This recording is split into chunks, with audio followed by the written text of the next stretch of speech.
C'est eux. C'est vous. C'est nous. J'entreprends comme je suis. 100% entrepreneur. Sur We Do Biz. Bonjour à toutes et à tous. Pour ce nouveau numéro de Business Woman, nous avons décidé de consacrer l'émission au business de l'alimentation, un secteur de plus en plus innovant et qui résulte d'un engouement clair et significatif de la part des consommateurs. Pour nous en parler, deux invités aujourd'hui. J'ai le plaisir de recevoir Anne-Lucie Domange. Bonjour. Bonjour. Vous êtes la fondatrice de la compagnie Sans Gluten. Tout à fait. Et je reçois également Anne-Laure Navarre. Bonjour. Bonjour. Vous êtes fondatrice des Chaises Hautes. Exactement. Alors, je vais vous laisser l'une et l'autre nous résumer en quelques mots votre cœur d'activité. Et donc, le cœur d'activité de la compagnie Sans Gluten, c'est de cuisiner sans gluten et sans lait animal, et végétarien, et bio. Voilà. Ça porte bien son nom, forcément. Voilà, forcément. Et en fait, on a dû choisir un des allergènes avec lequel on allait travailler. Mais au plus on avance et au plus on est contacté par des gens qui sont allergiques à d'autres aliments. Donc, on va dire que le concept, c'est de proposer à nos clients des choses où ils sont sûrs de pouvoir manger en sécurité. Donc, il y a un réel marché. Il y a autant de personnes qui, finalement, ont des problèmes d'allergie alimentaire. Oui, je pense que ce marché existe depuis toujours, mais qu'aujourd'hui, les médias, les industriels s'y intéressent et les médecins s'y sensibilisent, donc on repère de plus en plus facilement des personnes ayant des intolérances alimentaires. D'accord. Pour ces deux secteurs, on a l'impression de s'attaquer à des marchés de niche. Vous avez des concurrents, et est-ce que vous les connaissez? J'imagine très bien, s'ils sont très peu nombreux. Alors, il y a 3 ans, pour la compagnie Sans Gluten, non, des concurrents, il n'y en avait pas. C'est-à-dire que limite, c'était un petit peu un ovni. Ce qui est du coup nous a fait nous accrocher pour tenir le coup. Aujourd'hui, voilà, les industriels maintenant, même les grandes marques, les grandes distributions ont leur propre marque de produits sans gluten. Malgré tout, ça reste des produits industriels, c'est-à-dire que c'est super pratique enfin de pouvoir avoir un paquet de gâteaux qu'on peut manger en sécurité. Mais au niveau du frais, de ce qu'on peut consommer, aller au restaurant, etc. Il y a très peu d'endroits encore, quoi. Je pense pas qu'on ait des concurrents, et quand bien même on aurait des concurrents, au jour d'aujourd'hui, ce serait pas très très grave, parce qu'au contraire, ça voudrait dire qu'il y a plus d'offres qui se créent et que du coup, voilà, les intolérants alimentaires ont enfin des endroits où pouvoir manger sereinement. Oui, c'est ça qui est surprenant, c'est-à-dire que finalement, c'est une population entre guillemets qui était totalement ignorée. D'après ce que je comprends. Oui, je pense que c'était une population ignorée parce que souvent, voilà, je pense qu'il y a encore 10 ans, vous aviez des problèmes digestifs, parce que en plus, l'intolérance alimentaire peut déclencher des pathologies qui sont pas forcément liées à la digestion. Donc le premier réflexe, c'était de mettre ça sur le compte du stress, sur le fait que c'est dans la tête, qu'on est stressé, qu'on est nerveux, etc. Alors qu'un aliment qui vous va pas peut faire dysfonctionner votre organisme de telle manière à ce que vous avez toujours mal au dos ou la migraine. Mais c'est pas, on met pas forcément ça sur ce que vous mangez. Aujourd'hui, on est dans une ère où la santé passe aussi par ce qu'on mange, et donc ça commence un petit peu à s'ouvrir par rapport à ça. Donc forcément, on s'intéresse aux intolérants alimentaires. Aujourd'hui, pour le gluten, je dirais que c'est quasi à la mode même, alors qu'il y en a plein d'autres, quoi. Moi, ça a commencé parce que moi, je suis intolérante alimentaire au gluten et au lait, et déjà rien que le fait d'avoir 2 intolérances, c'est déjà compliqué. Et aujourd'hui, il y a des tests sanguins qui permettent d'identifier des fois jusqu'à... on a des clients qui ont jusqu'à 21 aliments qu'ils peuvent pas manger. Donc vous imaginez, votre vie devient juste le parcours du combattant.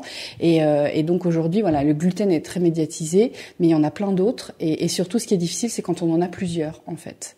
Même moi qui suis juste intolérante à 2, finalement, il y a plein de produits sans gluten qui contiennent du lait, donc je m'y retrouve pas forcément non plus. Alors, on a bien identifié vos cibles, l'une et l'autre. Comment vous faites pour démarcher ces cibles qui sont très particulières, surtout pour le gluten? Comment vous faites pour les atteindre et justement les trouver? En fait, on a eu quelques reportages télévisés qui ont permis, on appelle ça une communauté, hein, voilà, aux personnes de nous retrouver. Et donc, c'est vrai que pour nous, le mode de communication via réseaux sociaux comme Facebook est vraiment très efficace, puisque voilà, on partage des photos, on partage un petit peu la vie de l'entreprise, etc. Donc c'est vrai que le bouche à oreille s'est fait assez facilement en région. Maintenant, il est sur toute la France, voire même à l'étranger, puisqu'on a fait des concours de cuisine. On avait des recettes qui venaient du Japon, de l'Italie et de l'Espagne.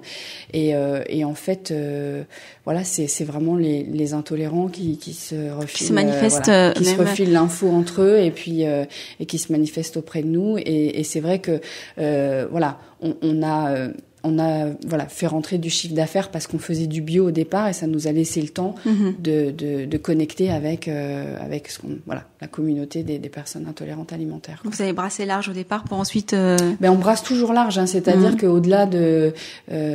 j'imagine comme alors, c'est vrai que quand on a des enfants, moi je vais vraiment commencer à manger bio aussi à partir de ce moment-là. Étant concerné personnellement par les intolérances alimentaires, forcément on s'intéresse au sujet et surtout quand on voit que ce qu'on aurait envie n'existe pas. Aujourd'hui, vous envisagez un déploiement national j'imagine toutes les deux. Est-ce que vous ambitionnez aussi un déploiement à l'international, si c'est pas déjà fait?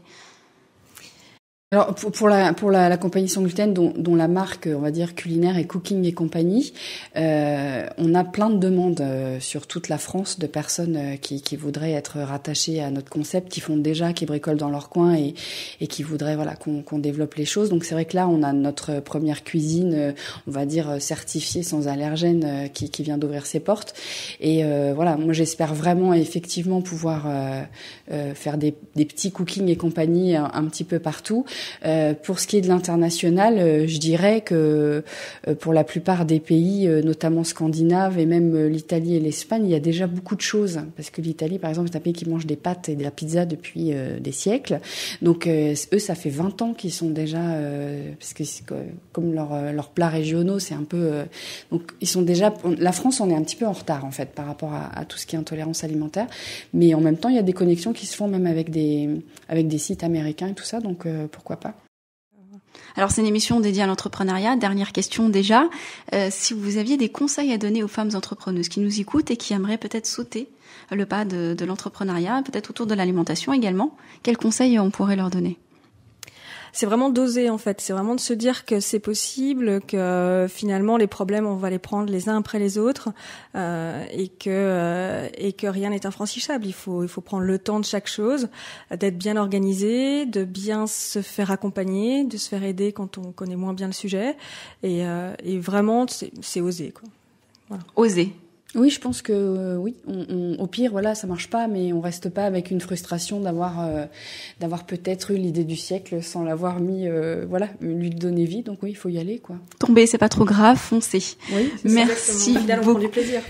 Merci beaucoup à toutes les deux. Merci je rappelle le nom de vos activités respectives. Donc Anne-Lucie Domingue, la compagnie sans gluten et Anne-Laure Navarre, donc les chaises hautes. Merci d'être venue et à vous de nous avoir écoutés. On se retrouve la semaine prochaine sur We Do Biz Radio.